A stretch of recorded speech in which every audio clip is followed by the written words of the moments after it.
Salut Sébastien Labbé, tu es bien sur la chaîne Lab TV et c'est jeudi. On se retrouve pour ton nouvel épisode de Story Time ou Story Kite. Alors aujourd'hui, oui, le titre peut paraître hallucinant, le titre peut paraître racoleur, mais il n'en est rien. Je vais vraiment te raconter l'histoire du jour où j'ai pris la foudre en kitesurf.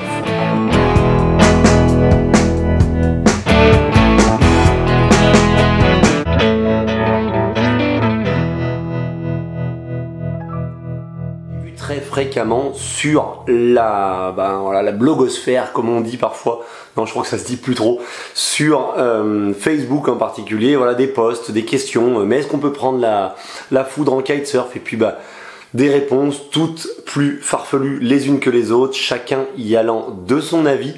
On est parti pour un story time où je vais te dire que oui, moi j'ai pris la foudre, je vais t'expliquer comment, ce qui m'est arrivé, ce qui peut t'arriver, et puis on va en tirer comme d'habitude des conclusions, des conséquences, bref, voilà. Je te laisse rester jusqu'à la fin de la vidéo parce que pour une fois j'ai les images en plus pour te prouver que je suis pas un mytho, parce que c'est vrai que du coup là, troisième épisode de ce story kite et il m'arrive que des aventures extraordinaires. Je vous l'ai dit, voilà, en 10-15 ans de ride, il m'en est arrivé des belles. Et là j'ai la preuve en images, je vous illustre ça en fin de vidéo. Cela dit, la vidéo vous pouvez la regarder en mode podcast, en gros vous écoutez la petite histoire, vous laissez porter. Allez, on est parti, story kite, let's go. Donc, notre histoire, comme d'habitude je vais recontextualiser la chose. Est-ce que j'ai pris la foudre en kitesurf? Oui, j'ai pris la foudre en kitesurf. Alors comment ça s'est passé? Est-ce que j'ai été imprudent? Est-ce que j'ai fait une erreur? Je suis allé sous l'orage alors qu'il ne fallait pas y aller? Eh bien en fait non, et c'est déjà le premier point qu'on va retenir de cette histoire. On est un jour classique de vent de sud-est, donc sud-est dans la région là de Montpellier, ça veut dire vague, ça veut dire temps assez chargé, temps dépressionnaire, mais ça veut dire, comme je viens de le dire, vague. Donc moi vous savez, j'aime bien les vagues en kitesurf, donc par sud-est je suis la plupart du temps à l'eau, souvent sur le spot de Villeneuve-les-Maglones, de plus en plus souvent maintenant à 7, maintenant que j'ai l'école de kite à 7, mais là on retourne, on est en 2012 je pense, on retourne quelques années en arrière, et donc ce jour-là je suis sur le spot de Villeneuve-les-Maglones, les conditions sont bonnes, il y a du 30 nœuds de sud-est, le ciel est chargé et je ride avec un pote, d'ailleurs petite dédicace à toi Nicolas Raffi, si tu regardes la vidéo, qui est venu tester le spot avec moi et qui me dit ouais, par sud-est ça a l'air pas mal, il y a des vagues, etc. Et puis donc je lui dis ouais, on va faire une super session. On passe à la flotte ensemble et puis on ride comme d'hab, donc le long de la digue de Maglone, où en gros il y a une belle houle qui déroule par vent de sud-est, sachant que la meilleure des houles elle est par vent d'est. Bref, on en profite vraiment. Alors on est au milieu d'après-midi. Et j'ai checké les météos comme je check à chaque fois, donc moi je regarde Winguru, Windfinder, je complète en général avec Météo France, en particulier pour les alertes spécifiques, pour les alertes phénomènes météo spécifiques et dangereux.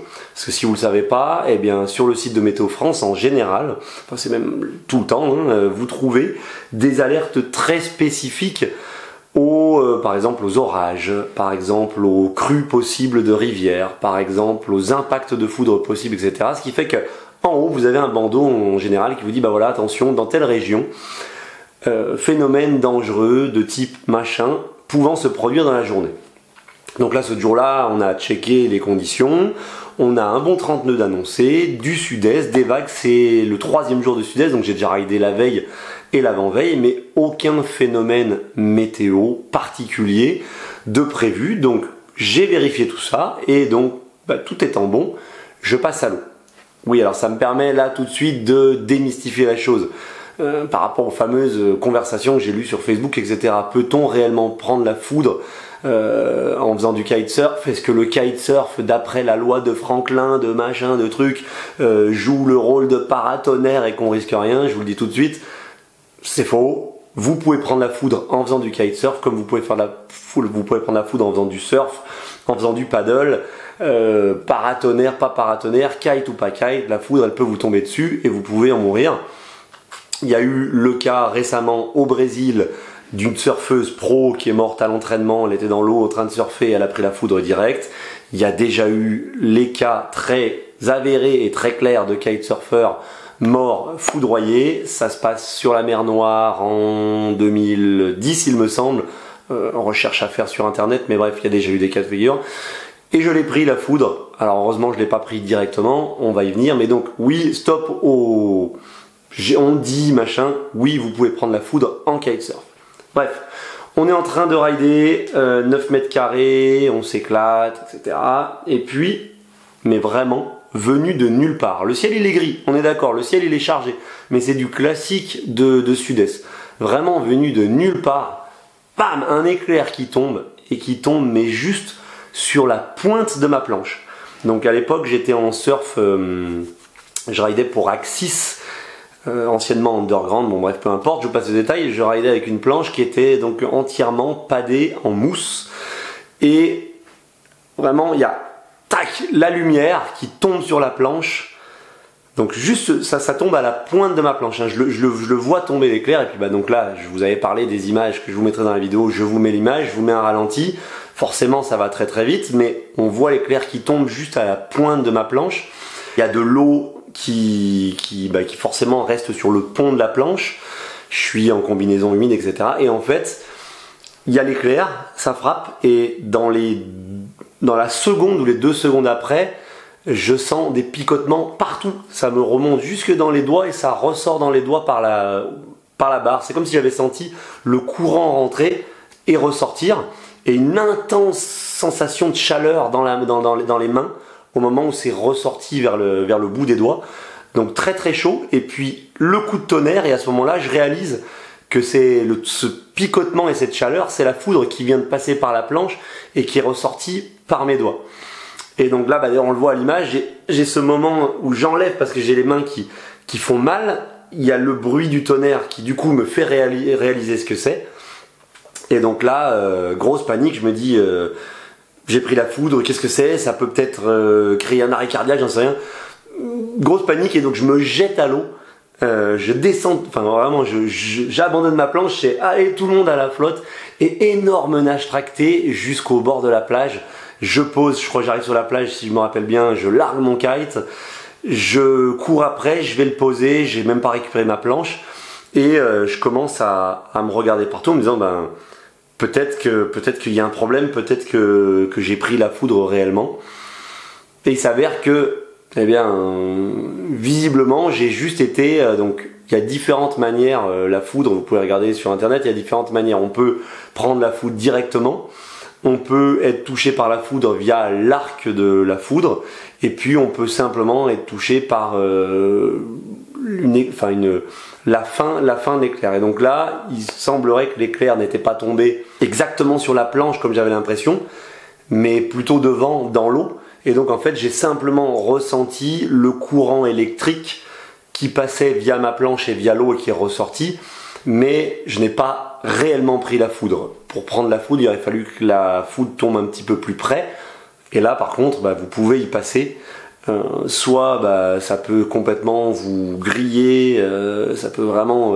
voilà, soit vous avez de la chance et justement il y a un point de sortie. Donc moi là j'étais vraiment... C'était fort, ça faisait mal, ça faisait chaud, mais ça m'a pas laissé de traces. Mais je vous mets là éventuellement une image de ce que ça peut faire un passage de foudre. Ça laisse un espèce d'arbre, je sais pas comment il s'appelle, mais ça peut laisser des traces.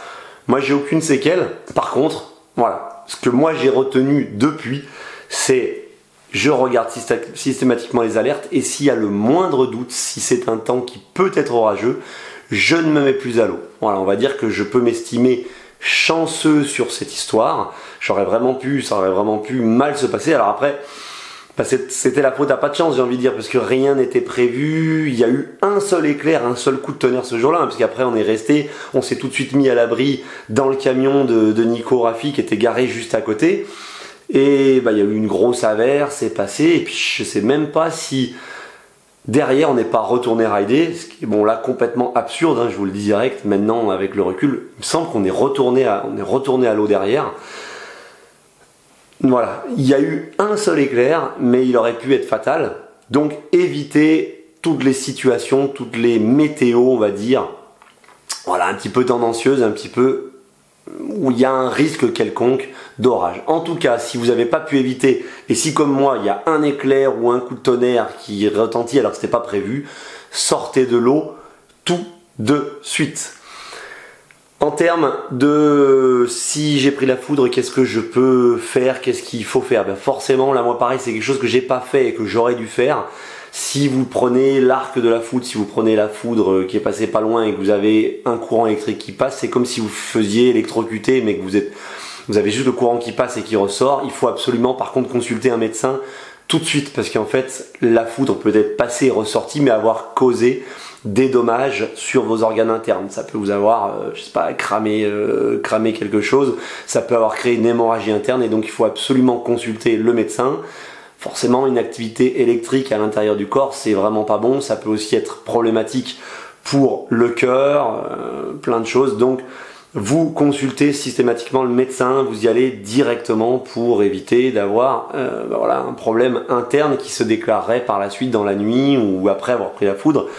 Et pourrait donc éviter d'y passer. Et oui, parce que encore une fois, sur ce coup-là, j'ai eu chaud.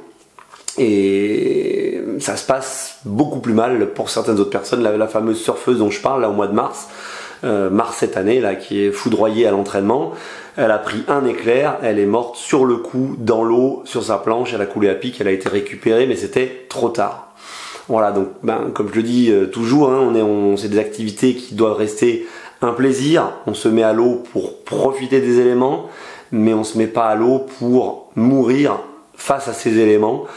On a déjà, voilà, on a parlé de noyade dans les précédents numéros. Il y a plein de choses qui peuvent arriver. Autant ne pas tenter le diable et kiter dans des conditions favorables. Je vous passe le fait que sous l'orage, il peut y avoir un grain, que le vent peut monter et que donc vous pouvez vous faire arracher.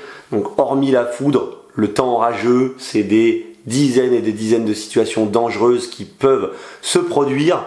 Donc on fuit absolument. Voilà, bah écoutez, c'est la fin de ce Story Kite. C'est encore une fois une histoire un petit peu hallucinante qui m'est arrivée. Quand je repense à tout ce qui m'est arrivé, je devrais presque en écrire un livre. Voilà, bon en tout cas, j'espère que vous avez aimé cette Story Kite. Désolé pour la voix un petit peu cassée. Là, je viens de sortir de 6 jours dans l'eau non-stop. Je pense que ça se voit un petit peu au niveau de la couleur du nez. Je vous retrouve jeudi prochain pour un nouveau Story Kite ou un Story Time. N'oubliez pas, d'ici là, on ne se prend pas la tête parce que life is a beach, donc on en profite. Je sais pas pourquoi, mais dans les Story Time, j'arrive jamais à le faire dans le bon sens. Le slogan, c'est Life is a beach, alors on se prend pas la tête et on en profite. Je vous dis à très bientôt pour une nouvelle vidéo. Ciao, bye bye.